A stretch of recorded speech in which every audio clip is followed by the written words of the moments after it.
Triple R వంటి భారీ విజయం తర్వాత జూనియర్ ఎన్టీఆర్ నటిస్తున్న పాన్ ఇండియా సినిమా దేవర. టాలీవుడ్ మాస్ డైరెక్టర్ కొరటాల శివ దర్శకత్వంలో వస్తున్న ఈ సినిమా కోసం జూనియర్ ఎన్టీఆర్ అభిమానులు ఎంతో ఆసక్తిగా ఎదురు చూస్తున్నారు. జనతా గ్యారేజ్ వంటి బ్లాక్ బస్టర్ హిట్ తర్వాత వీరిద్దరి కాంబినేషన్ లో వస్తున్న సినిమాపై ఇప్పటికే భారీ అంచనాలు నెలకొన్నాయి. ఇప్పటికే ఈ సినిమాకి సంబంధించిన పోస్టర్స్, టీజర్స్ విడుదలై సినిమాపై భారీ అంచనాలను పెంచేస్తుంది. ఇక ఈ క్రమంలోనే ఈ సినిమాకి సంబంధించిన ఒక వార్త ప్రస్తుతం సోషల్ మీడియాలో తెగ వైరల్ అవుతోంది. కాగా ఈ సినిమాలో జూనియర్ ఎన్టీఆర్ మరోసారి కొత్త గెటప్ లో కనిపించబోతున్నట్లుగా తెలుస్తోంది. గతంలో ఎన్నడూ లేని విధంగా ఈ సినిమాలో జూనియర్ ఎన్టీఆర్ కనిపించబోతున్నట్లుగా సమాచారం. ఇక అంతేకాకుండా ఎన్టీఆర్ రోల్ కు సంబంధించిన ఒక కీలకమైన ట్విస్ట్ ఉండబోతున్నట్లు తెలుస్తోంది. ఆ ట్విస్ట్ సినిమా మొత్తానికి హైలైట్ గా నిలవబోతున్నట్టు సమాచారం. ఇక ఈ మూవీకి సంబంధించి మరొక స్పెషల్ వీడియో క్లిప్స్ రిలీజ్ కాబోతున్నట్లు వార్తలు వినిపిస్తున్నాయి. ఈ వార్త విన్న జూనియర్ ఎన్టీఆర్ అభిమానులు ఫుల్ ఖుషి అవుతున్నారు.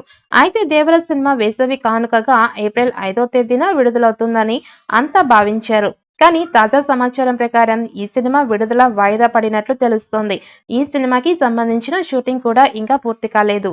రీసెంట్ గా ఈ సినిమాలో విలన్ రోల్ పోషిస్తున్న సైఫ్ అలీ ఖాన్ గాయపడ్డాడు. ఆయన పార్ట్ షూటింగ్ ఇంకా పెండింగ్ లోనే ఉందని సమాచారం.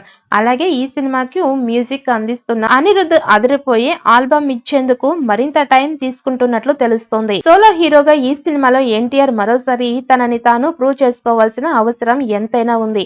ఇక ఇలాంటి క్రమంలోనే ఈ సినిమా విషయంలో నందమూరి కళ్యాణ్ రామ్ ఎక్కడా తగ్గకుండా భారీ రేంజ్ లో ఖర్చు పెట్టి ప్రతి సీన్ ని అనుకున్నది అనుకున్నట్లు వచ్చే విధంగా ప్లాన్ చేసుకుంటూ ఈ సినిమాని చేస్తూ ఉన్నారు. ఇక ఇందులో భాగంగానే ఇక యాక్షన్ సీన్స్ కోసం 1000 మందితో ఒక ఫైట్ చిత్రీకరిస్తున్నట్లుగా తెలుస్తోంది. ఇక దీనికోసం హాలీవుడ్ నుంచి స్టంట్ మాస్టర్ వచ్చి ఈ ఫైట్ ని కంపోజ్ చేస్తున్నట్లుగా తెలుస్తోంది. ఇక దీనికి సంబంధించిన షూటింగ్ ని రామోజీ ఫిలిం సిటీలో ఒక పెద్ద సెట్ వేసి చేస్తున్నారట. అయితే ఈ విషయం మీద సినిమా యూనిట్ అధికారికంగా ప్రకటించినప్పటికీ ఈ విషయాలు లీక్ అయ్యాయి. అయితే ఈ ఫైట్ లో ఎన్టీఆర్ తన ఉగ్ర రూపం చూపించబోతున్నట్లుగా కూడా తెలుస్తోంది.